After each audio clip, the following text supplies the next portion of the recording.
Hello students, आज हम लोग नाइन्थ का फर्स्ट लेवल 1 का फर्स्ट टॉपिक स्टार्ट करेंगे। इसमें सबसे पहले हमें करना है मीनिंग ऑफ रिटेल। तुम्हारे लेवल 1 का जो जॉब रोल रहेगा उसका नाम है कैशियर। ठीक है, अब हम स्टार्ट करते हैं। एक्चुअली जैसे कि हमारे सब्जेक्ट का नाम ही रिटेल है, तो लेट वी फर्स्ट डिस्कस कि व्हाट इज़ रिटेल। तो retail is a business deal in which seller sales small quantity of goods. जब कोई बिजनेसमैन एक बल्क में चीज़ लाकर और स्मॉल क्वांटिटीज़ में सेल करता है चीज़ को, उस प्रोसीजर को हम लोग रिटेल बोलते हैं। अगर हम लोग इसको ज़्यादा एलैबोरेट करें और अच्छे से समझें तो इसका मतलब ये है कि जैसे हमारे घरों के बाहर जो छोटी दुकानें हैं, है ना, तो जहाँ से हम लोग अपने घर का सामान लाते हैं, आटा, चावल, दाल, साबुन, है ना, तो इन जो दुकानों को हम लोग क्या बोलते हैं? रिटेल बोलते हैं। ये एक ऐसा बिज़नेस है जिसमें जो दुकानदार है वो एंड कंज्यूमर को प्रोडक्ट को सेल करता है। अब प्रोडक्ट क्या हुआ? वो जो चीज़ें तुम लोगों ने कंज्यूम करने के लिए ख़रीदनी है उसे हम लोग बोलते हैं प्रोडक्ट। ठीक है, अब हम इसमें जो नेक्स्ट टर्म पढ़ेंगे वो पढ़ेंगे रिटेलर। अभी मैंने तुम्हें कहा कि हम लोग रिटेलर के पास जाते हैं, सामान ख़रीदते हैं, है ना। तो अब हु इज़ रिटेलर? रिटेलर वो आदमी है जो उस यूनिट को या उस बिज़नेस को चला रहा है। रिटेलर एक पर्सन भी हो सकता है, एक बिज़नेस भी हो सकता है। बिज़नेस कैसे हो सकता है? जैसे कोई बड़ी ऑर्गेनाइजेशन है, जैसे रिलायंस है, अच्छा बिग बाज़ार है, बेस्ट प्राइस है। तो यहाँ पे कोई एक आदमी तो बिज़नेस नहीं कर रहा ना, यहाँ पे एक बिज़नेस है, एक यूनिट है, एक ऑर्गेनाइजेशन है जो गुड्स को सेल कर रहे हैं, जो सर्विसेज प्रोवाइड कर रहे हैं कस्टमर्स को उनके पर्सनल यूज़ के लिए। तो वो हो गया रिटेलर। ठीक है, हमारी नेक्स्ट टर्म आएगी कस्टमर। कस्टमर क्या है? अभी हमने 2-3 बार पढ़ा कि रिटेलर के पास कस्टमर जाता है, कंज्यूमर जाता है। तो कस्टमर और कंज्यूमर दो अलग अलग वर्ड्स हैं। कस्टमर वो लोग हो गए जो लोग रिटेलर से प्रोडक्ट ख़रीदते हैं। ठीक है, अब लाइक तुम्हारे घर से कोई XYZ जाता है, सामान ख़रीद कर लाता है, तो वो जो लाता है सामान वो कौन है? कस्टमर है। किसके लिए? रिटेलर के लिए। तो the person who purchase goods on and services from retailer is called customer. Next term आएगी हमारे पास कंज्यूमर। कंज्यूमर्स कौन है? जो लोग उस प्रोडक्ट को कंज्यूम करते हैं। लाइक मैं साबुन लेकर आई हूँ, मैंने साबुन यूज़ किया तो आई एम अ कंज्यूमर। मैंने चाय पत्ती का पैकेट लाया, मैंने चाय बनाई, चाय P, I am a consumer. अब कस्टमर जो है, रिटेलर कस्टमर भी हो सकता है लेकिन कंज्यूमर नहीं हो सकता। क्यों? क्योंकि अब होलसेलर के पास रिटेलर गया, उसने वहाँ से सामान ख़रीदा और उसके बाद उस आपको सेल कर दिया। तो रिटेलर को मैंने कस्टमर क्यों बोला? क्योंकि उसने गुड्स खरीदे, सर्विसेज ली जो वो आगे भी सेल कर सकता है। लेकिन कंज्यूमर इज़ अ पर्सन जो एंड में उस प्रोडक्ट को कंज्यूम कर देगा, उस प्रोडक्ट के साइकिल को फिनिश कर देगा। ठीक है, अब इस साइकिल का मैं तुम्हें अभी 1 मिनट बताती हूँ। अच्छा, अभी हम लोग प्रोडक्ट साइकिल के बारे में बात करेंगे। सबसे पहले प्रोडक्ट बना मैन्युफैक्चरर के पास। ठीक है, मैन्युफैक्चरर कौन हुआ? मैन्युफैक्चरर कौन हुआ? जो प्रोडक्ट को बनाता है। ठीक है, जो प्रोडक्ट को प्रोड्यूस करता है। उसके बाद वो प्रोडक्ट आ गया होलसेलर के पास।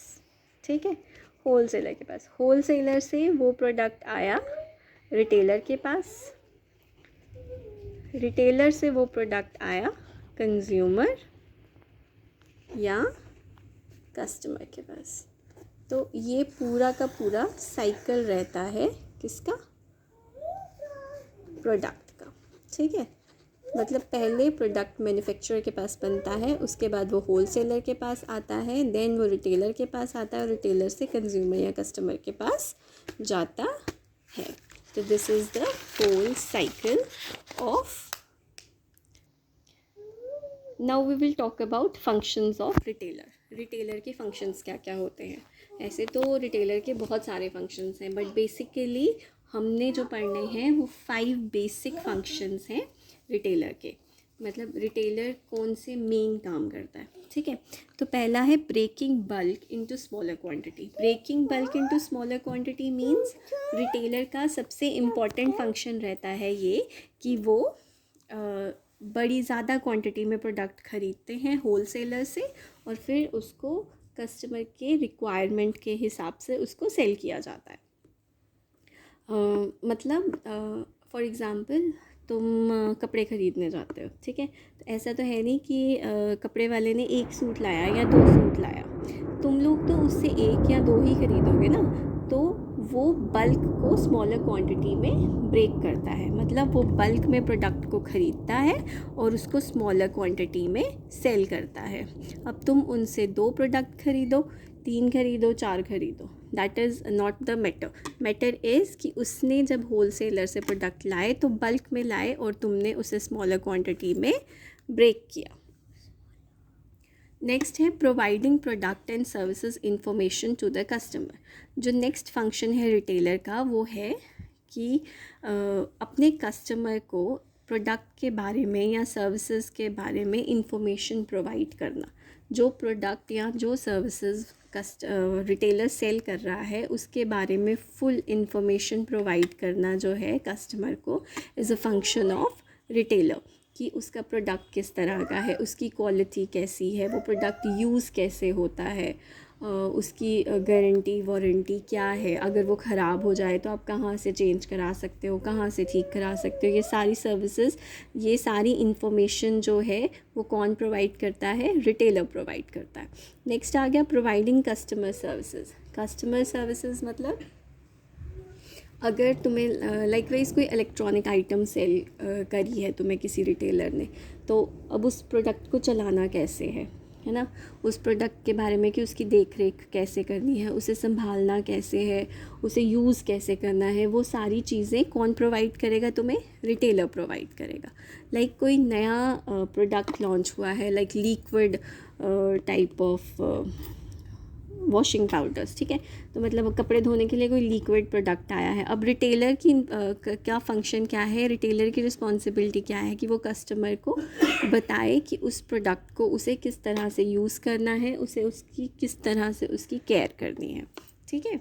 नेक्स्ट फंक्शन आ गया हमारे पास, 4th one, that is creating a convenient, comfortable and pleasant shopping experience. Creating a convenient, comfortable and pleasant shopping experience का मतलब है कि जब आपके पास कस्टमर आता है तो उसको इस तरह का इन्वायरमेंट, इस तरह का एम्बियंस प्रोवाइड करना है कि कस्टमर को आपके पास शॉपिंग करने में कोई इनकन्वीनियंस ना हो। इसमें क्या आता है, इसमें तुम्हारे स्टोर का एम्बियंस, लाइक हम किसी रिटेलर के पास गए हैं, उसने अपना सामान जो है वो डिस्प्ले पे लगाया है ना। अच्छा, जाते ही अच्छी, हाँ, हम यहाँ थे creating a convenient, comfortable and pleasant shopping experience. तो हमें मतलब रिटेलर को एक कन्वीनियंट और एक कंफर्टेबल शॉपिंग एक्सपीरियंस कस्टमर को देना उसका एक फंक्शन है, इम्पॉर्टेंट रोल है, ताकि कस्टमर जब उनके स्टोर में आए तो उसे कोई प्रॉब्लम ना हो। लाइक तुम किसी स्टोर में जाते हो, वहाँ पे तुम्हें जाते ही असिस्टेंस मिल जाता है, आते ही कोई सेल्समैन तुम्हारे पास आ जाता है, तुमसे पूछता है तुम्हें कौन सा प्रोडक्ट चाहिए, उसमें क्या क्या स्पेसिफिकेशंस चाहिए, वो तुम्हें प्रोडक्ट, अलग अलग प्रोडक्ट्स और अलग अलग कंपेयर करके दिखाता है। तो that is a pleasant shopping experience. Comfortable means कि तुम स्टोर के अंदर घुसे, एक अच्छा सा एम्बियंस है, अच्छी सी खुशबू है, लाइटिंग प्रॉपर है ना। तो दैट इज़ कंफर्टेबल और convenient shopping experience. Last function है providing feedback to producer about customer needs. Producer again जो मैन्युफैक्चरर्स हैं उनको कौन बताएगा कि कस्टमर को प्रोडक्ट में क्या प्रॉब्लम है, क्या नहीं है ना। कस्टमर को क्या चेंजेस चाहिए प्रोडक्ट में, तो that all is done by retailer. तो मतलब कि रिटेलर जो है वो कस्टमर और मैन्युफैक्चरर के बीच में एक लिंकअप है, जो कस्टमर नीड्स के बारे में फीडबैक देता है प्रोड्यूसर को। ठीक है। अब हमारा जो नेक्स्ट टॉपिक है वो है असेंशियल रिक्वायरमेंट ऑफ रिटेलर्स। अब रिटेलर्स के लिए जो सबसे ज़्यादा असेंशियल रिक्वायरमेंट्स, मतलब उसकी क्या नीड्स हैं, उसे क्या करना चाहिए। तो फर्स्ट है कि retailer should establish the shop in a place where customers are attracted. Retailer को हमेशा शॉप वहीं बनानी चाहिए जहाँ पे वो अपने कस्टमर्स को अट्रैक्ट कर सके। लाइक एग्ज़ाम्पल ले लो तुम, मंदिर के बाहर अगर कोई और सी शॉप होगी तो वो नहीं चलेगी, लेकिन उसकी जगह फूल की या फिर प्रसाद की या गिफ्ट्स की शॉप होगी तो वो चलेगी। तो मीन्स कि रिटेलर को हमेशा अपना जो एरिया है वो देखने के बाद ही, वो एनालाइज करने के बाद ही अपनी मार्केट या अपना काम स्टार्ट करना है ना। जो लाइक हम कोई बहुत बड़ा बुटीक खोल लेते हैं एक ऐसे ऑड से प्लेस पे जहाँ पे लोगों का आना जाना कम है, तो ऑब्वियसली लोग वहाँ पे आएंगे जाएंगे कम, तो उस शॉप में लोग जाएंगे कम और उस बिज़नेस में फ़ायदा नहीं हो सकता। तो always establish the shop in a place जहाँ पे कस्टमर अट्रैक्ट हों। लाइक स्कूल के बाहर या तो कैंटीन्स चलती हैं या फिर स्टेशनरी की शॉप्स चलती हैं। अब हम उस वहाँ पे हम लोग किराना शॉप खोल देंगे तो वो नहीं चलेगी, है ना। तो उसी तरह से retailer must see the place जहाँ पे वो अपनी शॉप को इस्टेब्लिश कर रहा है। Next one is stock the goods which are needed by the customers. हमें वही चीज़ें अपने पास रखनी चाहिए। स्टॉक मतलब हमें वही चीज़ें अपने पास इकट्ठी करनी चाहिए जो हमारे कस्टमर को रिक्वायर्ड है, जो हमारे कस्टमर को चाहिए। नेक्स्ट है competitive in price and quality of goods to be sold. हम जो प्रोडक्ट सेल कर रहे हैं उसकी प्राइस जो है वो और उसकी जो क्वालिटी है वो कॉम्पिटिटिव मीन्स कि अच्छी क्वालिटी होनी चाहिए, ताकि हम दूसरे ब्रांड्स के साथ कंपटीशन में रह सकें। अगर हम लोग सस्ती चीज़ें बेचेंगे लेकिन क्वालिटी में अच्छी नहीं बेचेंगे तो ऑब्वियसली कोई एक बार ही आपसे ख़रीद लेगा, नेक्स्ट टाइम से नहीं खरीदेगा, because quality and price both matters for the customers. Second है be conscious of over and under stocking of goods. हमें बहुत ज़्यादा सामान बल्क में रख लिया, किसी ने ख़रीदा नहीं, वो ख़राब हो गया, हमें नुकसान हो गया। हमने बड़ा कम सामान अपने पास रखा, लोगों की वांट डिज़ायर्स या फिर नीड्स ज़्यादा थी वहाँ के लोगों की, तो भी हमें नुकसान हो गया, क्योंकि लोग आएंगे जब तुम्हारे पास सामान नहीं मिलेगा तो वो नेक्स्ट शॉप पे स्विच कर जाएंगे। तो हमें बिल्कुल सोच समझ कर अपने पास स्टॉकिंग करनी है, मतलब जितनी हमारी ज़रूरत है उसके हिसाब से, ना ओवर मतलब ना ज़्यादा, ना अंडर, ना कम। नेक्स्ट है be up to date with trends in the market and its position. Retailer को हमेशा पता होना चाहिए कि मार्केट में क्या ट्रेंड चल रहा है और उस ट्रेंड की क्या पोजीशन है। मार्केट में जो चीज़ वो सेल कर रहा है उसकी नीड या उसकी डिमांड है भी या नहीं। अगर उस प्रोडक्ट की डिमांड नहीं होगी और वो प्रोडक्ट तुमने रखा है तो कोई तुम्हारे पास प्रोडक्ट नहीं खरीदेगा।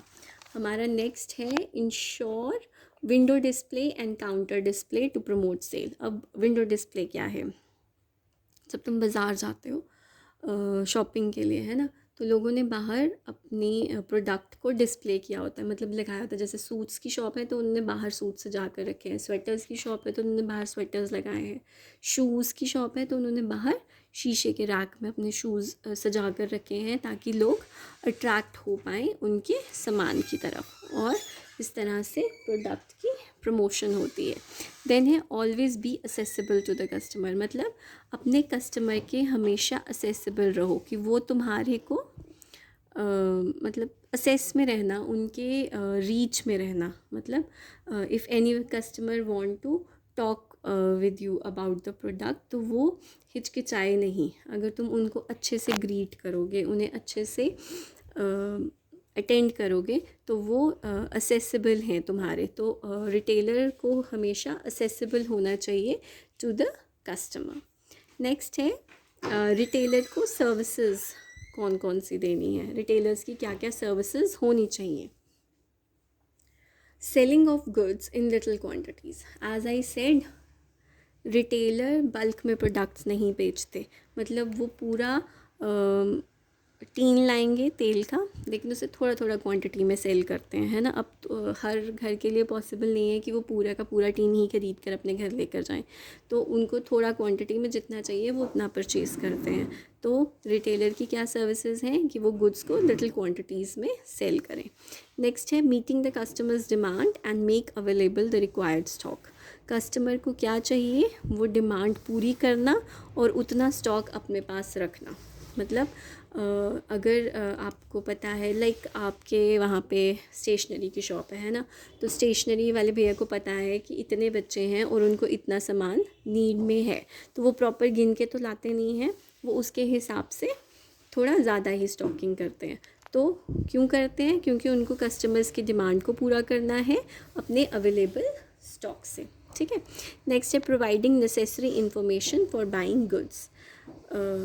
कस्टमर को प्रॉपरली बताना कि उसे पूरी इन्फॉर्मेशन प्रोवाइड करना, जो अगर लाइक मैं गई हूँ डिटर्जेंट ख़रीदने, मार्केट में 4 तरह के डिटर्जेंट्स अवेलेबल हैं, है ना, 1 2 3 4 करके 4 तरह के डिटर्जेंट्स अवेलेबल हैं। अब रिटेलर मुझे बताएगा कि कौन सा डिटर्जेंट जो है वो बेस्ट है, आप ये लो क्योंकि इसमें ये क्वालिटी है, ये सस्ता है, ये ज़्यादा अच्छा है, या कुछ भी। तो ये किसका फंक्शन है, रिटेलर का, कि वो गुड्स के बारे में प्रॉपरली इंफॉर्मेशन प्रोवाइड करे। नेक्स्ट है guiding replacement condition for the damage good. Replacement means वापस करना। अगर मैं कोई चीज़ ख़रीद रही हूँ, ये ज़्यादातर इलेक्ट्रॉनिक आइटम्स में हो सकता है कि अगर मैंने कोई सामान ख़रीदा और रिटेलर मुझे बताएगा कि अगर ये सामान नहीं चला तो आप इसे किस तरह से रिप्लेस कर सकते हो, कौन सी कंडीशंस में रिप्लेस कर सकते हो अगर ये डैमेज हुआ तो। नेक्स्ट है डिस्प्लेइंग एंड डिमॉन्स्ट्रेटिंग गुड्स। दोबारा से वही जो मैंने बताया कि विंडो डिस्प्ले और काउंटर डिस्प्लेज होते हैं ताकि गुड्स को प्रमोट कर सकें। तो ये रिटेलर की सर्विसेज हैं कि वो गुड्स जो भी उसके पास जो सामान है उसको वो डिस्प्ले में रखे, सामने रखे, ताकि लोग देख पाएँ कि ये सामान नया है, ये ट्रेंड में है और वो उसको परचेज़ कर सके। देन है offering credit facilities to regular and reliable customer. Credit facilities means उधार। जब हमारे पास कोई कस्टमर बहुत पुराना हो जाता है, या फिर रिलायबल मीन्स जिस पे हम लोग भरोसा कर सकते हैं, तो जब हमें कोई रिलायबल कस्टमर मिलता है तो हम उसे उधार देते हैं ना। तो रिटेलर की सर्विसेज में ये भी आता है कि अगर उसके पास कोई रिलायबल कस्टमर है या पुराना कस्टमर है तो वो उसको क्रेडिट फैसिलिटीज़ प्रोवाइड कर सके। ठीक है। अब हमारे पास यही सर्विसेज थी रिटेलर्स की। और नेक्स्ट हम होलसेलर के बारे में मैंने तुम्हें बताया। होलसेलर वो इंसान होता है जो रिटेलर्स को प्रोडक्ट बेचता है। ये बल्क में सामान बेचते हैं, ये स्मॉलर क्वांटिटीज़ में सामान नहीं बेचते। होलसेलर्स का मैं तुम्हें होलसेलर और रिटेलर का ना एक सिंपल सा डिफरेंस बताती हूँ। होलसेलर्स जो हैं वो रिटेलर्स को सामान बेचते हैं, मतलब वो उनको सामान बेचते हैं जो आगे जाके दोबारा से सामान को रीसेल करते हैं, दोबारा से बेचने के लिए वो उनसे सामान खरीदते हैं। लेकिन रिटेलर्स वो लोग हैं जो एंड कंज्यूमर्स को प्रोडक्ट बेचते हैं। एंड कंज्यूमर्स मींस जो उस प्रोडक्ट को एंड कंज्यूम करेंगे, खाएंगे, वैनिश कर देंगे, उसके बाद प्रोडक्ट का साइकिल ख़त्म हो जाता है। तो आज के लिए हमारे टॉपिक में यही सब आइटम्स थी। अब हम नेक्स्ट में क्वेश्चंस करेंगे। होप आप सबको समझ में आ गया है। जिसे ना समझ में आए वो नीचे कमेंट सेक्शन में लिख दें। Thank you.